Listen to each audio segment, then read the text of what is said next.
कभी कभी जीवन में ऐसी परिस्थितियां आ जाती हैं कि हम किधर जाएं, दोनों अपने ही अगर सामने हो तो एक का पक्ष लो तो एक नाराज हो जाए, एक का पक्ष लो तो एक नाराज हो जाए। हो जाता है कि नहीं हो जाता है?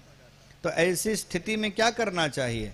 ना ब्रवीत, ऐसी स्थिति में मौन धारण कर लेना चाहिए। जो सामने अपने दोनों प्रेमी आपस में अगर कहा सुनी हो जाए तो न इसके पक्ष से जाओ न उसके पक्ष से जाओ, मौन हो जाओ, यही सबसे बढ़िया तरीका है। और मौन से बढ़िया तो कोई साधन है नहीं। मैं हमेशा कहा करता हूं, कलह पर विजय प्राप्त करने के लिए सबसे सरल साधन है मौन। घर में तू मैं शुरू हो, बस मौन कर लो, लिख के दे दो हम मौन है, बोलो जितना बोल पाओ। हैं?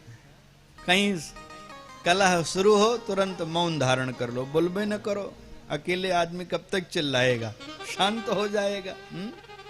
एक बहन का उसके घर में सबसे झगड़ा हो जाता था, तो उसने बड़ा अनुष्ठान करवाया, कोई लाभ ही नहीं मिला। तो एक दिन एक महात्मा आए, बोले महाराज कुछ उपाय बता देते, हमारा सबसे थोड़ा गर्मा गर्मी हो जाती है।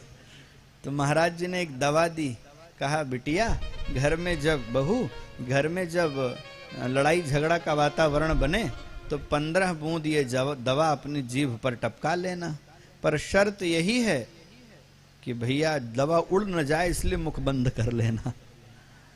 जैसे जीभ पे दवा गिरे, दवा उड़ जाने वाली है, ये होम्योपैथिक है, हवा उड़ लगेगी तो उड़ जाएगी, मुख बंद कर लेना। अब जैसे थोड़ा तना तनी घर में शुरू हो, सो 15 बूंद जीभ पे टपकावे और मुख बंद कर ले। अब एक ही तरफ से उधर से बोले, इधर से कुछ बोले ही न जाए। तो घर वालों ने कहा भैया बहुत सहनशीलता आ गई है, पलट के जो जवाब दिया हो उसने, अब उसको कोई कुछ कहेगा नहीं।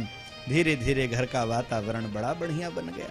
जब साधु आए तो चरणों में गिर पड़ी, महाराज आपने तो स्वर्ग बना दिया हमारे घर को।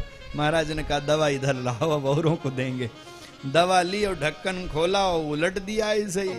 अरे वो तो व्याकुल हो गई, इतनी कीमती दवा, कहां नरक को स्वर्ग बनाने वाली दवा, और आपने यूं गिरा दी। तब महाराज ने धीरे से मुस्कुराते हुए कहा बहू ये कोई दवा नहीं थी, ये तेरे नल का पानी था इसमें। तो कमाल कैसे हो गया? कमाल हुआ जो तू 15 मिनट मुख बंद रखती थी ना, उसी से कमाल हो गया। इसलिए मौन मैं हमेशा कहा करता हूं। अच्छा कभी अपने जीवन में आप आकलन करिएगा, अपने जीवन एक आध दिन अपने ऊपर यह प्रयोग करके देखिएगा। हम अपने जीवन में लगभग प्रतिदिन 80% वह बोलते हैं जिसको बिना बोले काम चल सकता था। आप पाएंगे 80% अनर्गल बोलते हैं जिसका कोई मतलब नहीं है। बोले तो भी कोई मतलब नहीं और न बोलते तो भी कोई हर्ज नहीं होने वाला था। इतना हम अनावश्यक बोलते हैं, यानी जितना हम बोलते हैं उसमें 80% अनावश्यक बोलते हैं, उसकी कोई आवश्यकता नहीं है। इसलिए कोशिश करनी चाहिए कम बोलने की। मैं आपको सूत्र दे रहा हूं, कम बोलिए, मीठा बोलिए, सत्य बोलिए, पहले बोलिए। पहले बोलना चाहिए। ऐसा नहीं कि अगला व्यक्ति हमको राम राम करे तो ही हम राम राम करें, और भैया कैसे हैं, जय सिया राम। यह पूर्वभाषी होना चाहिए, मृदुभाषी होना चाहिए, सत्यभाषी होना चाहिए। लोग कहते हैं सत्य कड़वा होता है। ना ना ना ना, सत्य भी मीठा बना करके बोला जा सकता है। कई लोग ऐसे होते हैं जो सत्य को भी मीठा बना करके परोस देते हैं, बस उसको मृदुता की चाशनी में, सरल शब्दों में, मृदुल शब्दों में कह दिया जाए तो सत्य भी मीठा बन जाता है। एक सज्जन एक दिन बैठे थे तो उनका बेटा उनके पास बैठा था। तब तक उनके एक मित्र आ गए, तो उन्होंने अपने बेटे से कहा चाचा जी हैं तुम्हारे, प्रणाम करो। तो बेटे ने प्रणाम किया। कहे चाचा को कुछ जलपान कराओ। तो कहे चाचा को क्या खिलाया, क्या पवाया जाए? बोले गर्मा गर्म जलेबी पवाई जाए। क्या पवाई जाए? गर्मा गर्म जलेबी, नाश्ता कराया जाए, बाल भोग। तो बेटा गया दुकान, और जब दुकान जाने लगा तो उसने अपने पिताजी से पूछा, पिताजी गर्मा गर्म की क्या परिभाषा है? गरम जलेबी किसको कहते हैं? बस बेटा कढ़ाई से निकले और ठोंगे में डालना और सीधे ले आना, उसी को करारी गर्मा गर्म कहते हैं। अब वो सेठ जी की दुकान पे खड़ा हो गया सेठ जी ने जलेबियां बनाई और उसको नहीं पता था कि जलेबी 2 कढ़ाइयों से गुजरती है। एक कढ़ाई से जैसे करारी पकी जलेबी निकली सो दूसरे में डालने लगे सेठ जी। उनका खबरदार, मैं पिता भक्त बालक हूं। एकदम गर्मा गर्म करारी पकी, एकदम गर्म डालो तुम ढोंगे में। हम कुछ सुनने वाले नहीं, हमारे पिताजी ने कहा है, ध्यान रहे। अब पिताजी ने जो बताया था तदनुसार तो बिल्कुल 100% बात सत्य है। कढ़ाई से निकली है, गर्मा गर्म है, करारी है, पकी है, लेकिन स्वादहीन है।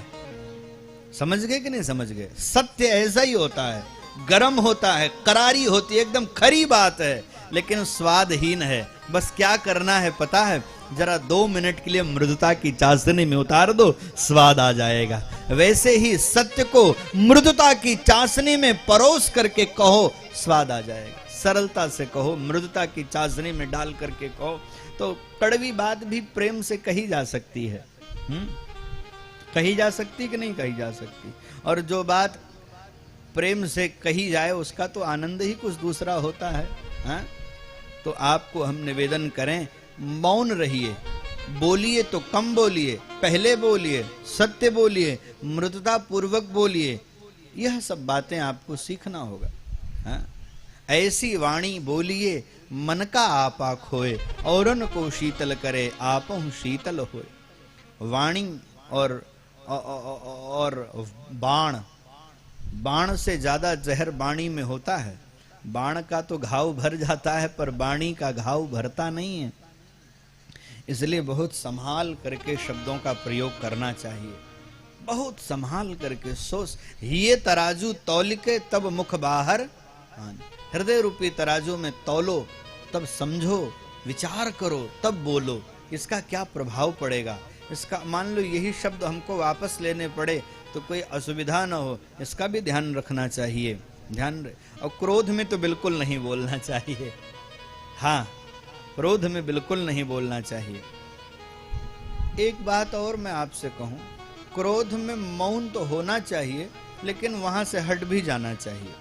थोड़ी दूर के लिए आगे पीछे हो जाए, कुछ और काम करते रहना चाहिए, क्योंकि क्रोध में ऊर्जा बहुत खतरनाक उत्पन्न होती है। अगर उस ऊर्जा को आपने दबा लिया तो अंदर आपको वो जहर घोल देगा। इसलिए जब क्रोध आवे तो ऊर्जा जब उत्पन्न हो, कोई काम धाम में लग जाओ, ना हो तो दौड़ो थोड़ी दूर, अपने आप वह शांत हो जाए। ये सब प्रैक्टिकल